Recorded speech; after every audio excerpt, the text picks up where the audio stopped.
Greetings, my magnificent ones. Sue Paulson here, your magnificence mentor. And we're back in the lab for the next exciting episode of finding out all about your magnificence and mine too. Last week, we talked a little bit about me and my shadow, part one. If you haven't had a chance, it takes 20 minutes. Go back into YouTube or scroll your Facebook account and find that particular video talking about the part of the shadow side that is actually our light, the light within us that often gets ignored or suppressed or never hardly ever reveals itself.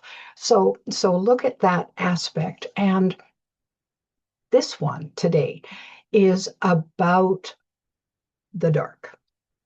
It's about the what lurks in the shadows. We all remember the fear of monsters under the bed.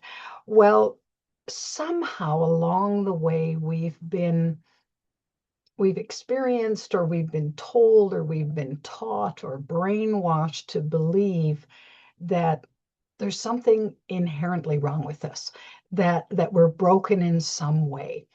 And evidence presents itself in the form of adversity, of tragedy, of trauma. Let's face it, some go through horrendous abuse in the course of a lifetime. Some are victims of poverty and homelessness and all kinds of challenges that make life on planet Earth less than desirable.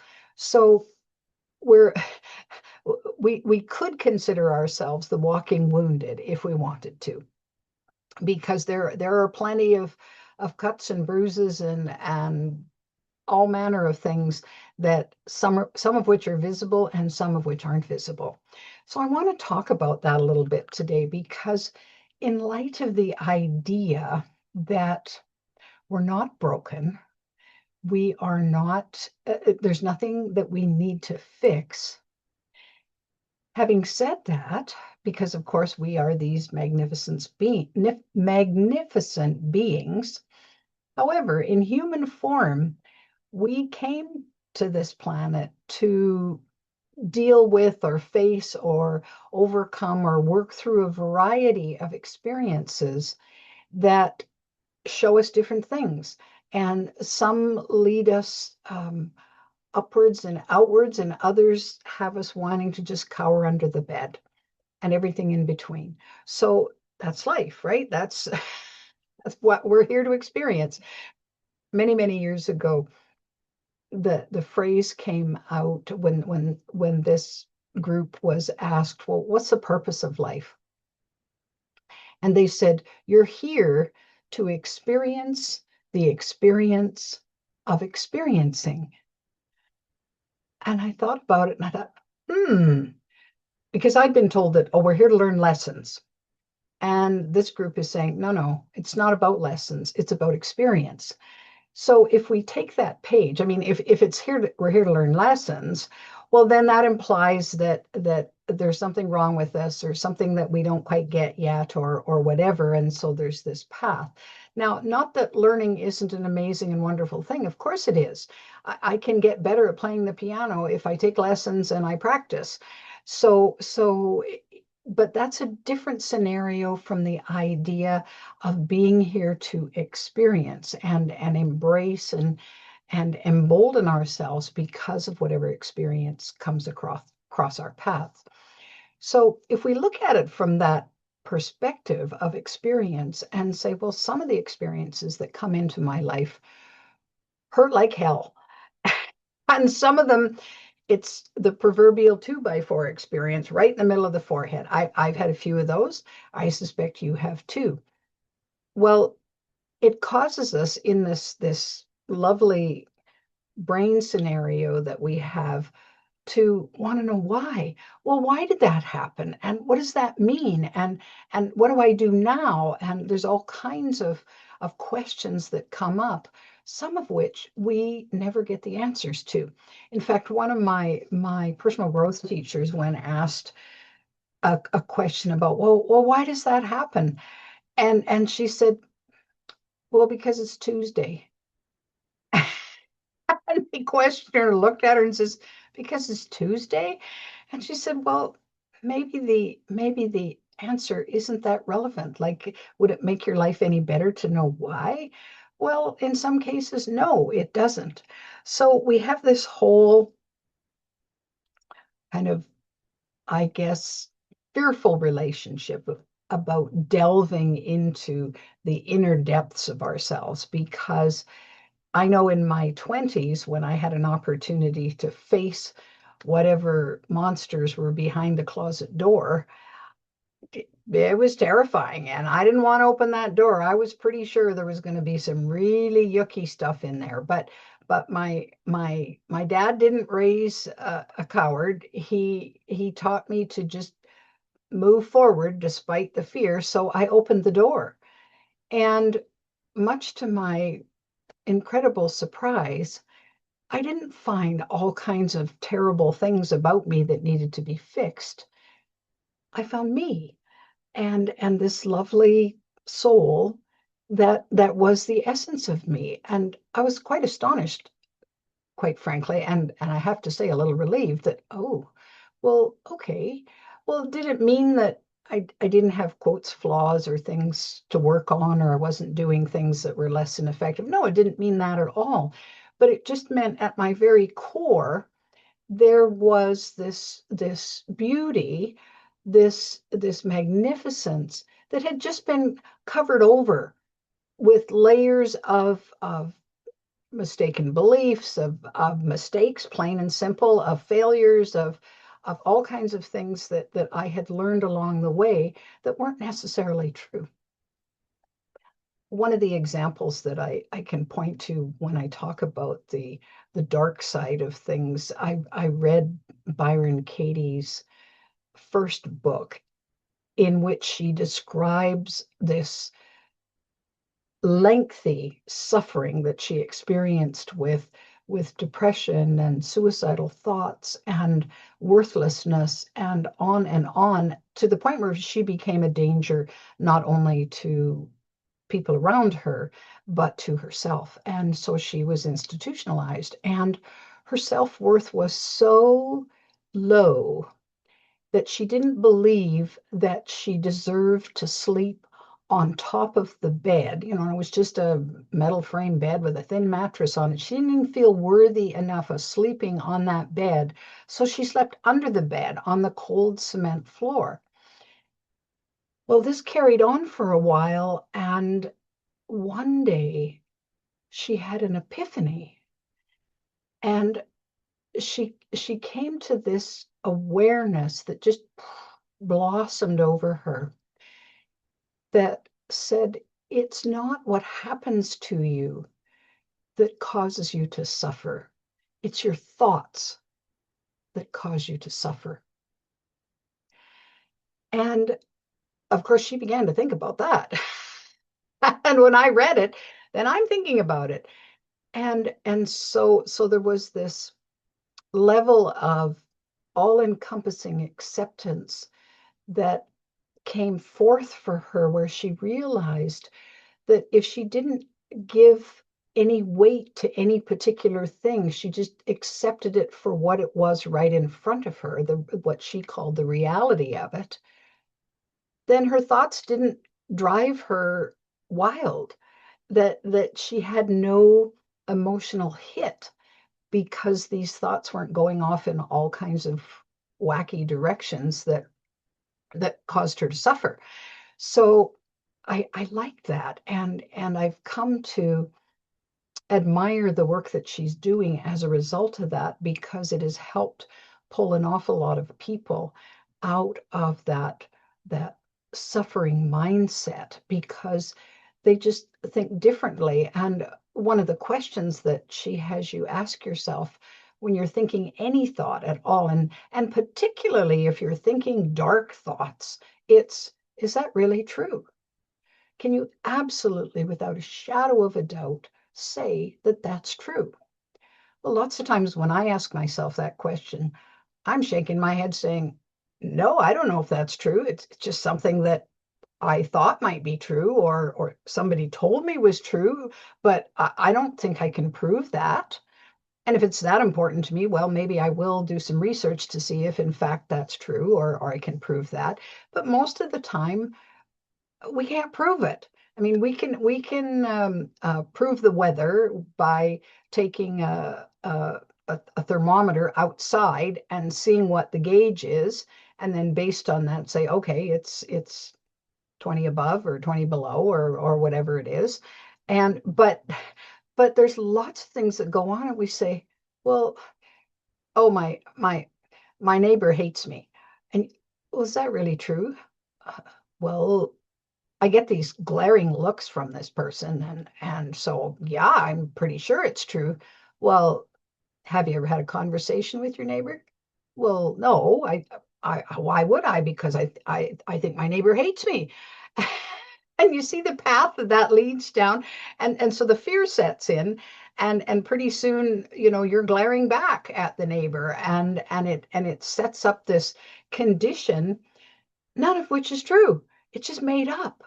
And so I wonder how many of the dark meanderings hit us that way. And unless they're unexamined, unless they're explored a little bit and brought out into the light. So of course that's what coming out of the shadows is. The things that lurk in the shadows are so, well, predominantly um, fear-based. If there are things that you don't like about yourself, or that you're concerned that you might have, that it's not appropriate, or it would be, quotes, bad, wrong, all those judgments that come in. So we want to just keep them in the shadows. Don't, no, no, don't, sweep them under the bed. Don't shine a light on that. But of course, the second that you start shining a light on what it is that you most fear, or you think others will criticize you for, or that you consider to be your worst trait that you could ever have, or something really, really, really bad that you think you've done or you have done. Well, the second that you shine a light on that, it changes, it transforms, or it can transform. So there's, oh, a ton of work that people are doing these days in relation to all kinds of diagnosed emotional, mental illnesses, I guess I'll call them, conditions that are contributing to people leading a less than magnificent life. That for them, it's more hell on earth, not heaven on earth. And I've had my share of that, and I've done plenty of work in sorting through that and releasing what doesn't serve me, and embracing more and more the things that do serve me. So it's about coming into a more of a state of homeostasis in that regard, where the extreme lows don't debilitate me like they used to, and I can enjoy the high highs more than I ever used to, and I can find peace throughout that balance. So while I've said, look, there's nothing to fix, there's nothing, quotes, wrong with you, you may have inside you, as I do, some beliefs that do not serve, some programs about how to do or not do certain things that are getting in your way. You may have some past trauma that might need to be looked at, honored, and released in order to clear the path for you to awaken to your own magnificence. There's things that we can do that support us in that path. For some people, it seems easy because they have this epiphany, and then they let go of whatever was bothering them before, and then they just move forward. For most of us, I'm including myself in that package, it took some effort. I focused for lots of years, and I'm still focusing on fine tuning some of those areas that I say, yeah, that that doesn't fit for me anymore. And so it's time to do a little more clearing. So it's, it's January, we clean out closets and do all kinds of things. Well, I'm kind of going through the closets of my mind right now to see if I can clear out whatever's in there that just is not bringing me any joy. It's not bringing me any peace. It's looking at, well, what do I want now? And let's let go of what's not serving or no longer serving. Because at some point in time, all of it did have a purpose. When my parents and grandparents said to me when I was 3 and 4, don't talk to strangers, they were concerned for my welfare, and they knew that at 3 or 4 I was a little bit helpless to deal with a situation where a stranger might want to take advantage of me. So it had its merit in those days. But when I was 22 and I'm out in the big wide world wanting to make my way, who am I encountering? Strangers all the time. And if I don't talk to strangers, well, it's going to be hard for me to get ahead. So that's just a very mild example of how a program that was put in place to give us maximum safety at a certain age quickly lost its value as we got older. But unless we thought about it specifically, we didn't do anything to alter that program. I sometimes wonder if one of the reasons that people are so afraid to speak in public is because it's a room full of strangers, and they were told over and over and over again, don't talk to strangers, don't talk to strangers, don't talk to strangers. Whoa, strangers, I'm not supposed to talk to them. So we get tongue-tied, and we don't know what to say. Well, let's be done with that. So I've explored some of those old programs that got deep-seated and said, no, no, I rooted them out, and then took them out of the shadows, brought some light to them, and then was able to release them. And sometimes I've had to release them more than once because they're if you've ever tried to pull dandelions, dandelions, the roots go down and deep and connect with other roots and connect with other roots, and you think you got it all, and then the next morning that another dandelion pops up. Well, old programming is a little bit like that sometimes there's a little more work that we need to keep at it to make sure we get right down where we can get rid of the roots, and it's not bugging us anymore. So that's what I wanted to talk about today in relation to shadow work. We all have our own take on that, our own perspectives. It can be a little scary to dive into that, and but the benefits that I've personally found, and I know a lot of other people that I know have found in enriching their lives as a result of that work, has been monumental and well worth the price of delving into it. Whether you find a coach or a counselor that can support you in that journey, whether you find a group of like-minded friends that you can go back and forth. Sometimes you'll find it in there's a gazillion books out there that are willing to support and help and guide. So there's probably one for you, or two or three or a half a dozen. And I've read plenty of them and benefited a great deal. So it's all part of that experience as we move forward into, well, what more is there to clear my path to my magnificence? What more is there for me in finding that peace that I label heaven on earth for me, the joy, the light and the love and the laughter that's all part and parcel of that? What is there for me out there? You can do this, my magnificent friends, if you choose. I mean, it's your life, and you get to decide. I'm just gently nudging you so that if you know in your heart of hearts that there's work to be done, then start small. Start just a little bit and pick one little thing that you would like to examine, and then decide, am I going to keep this or am I going to let it go?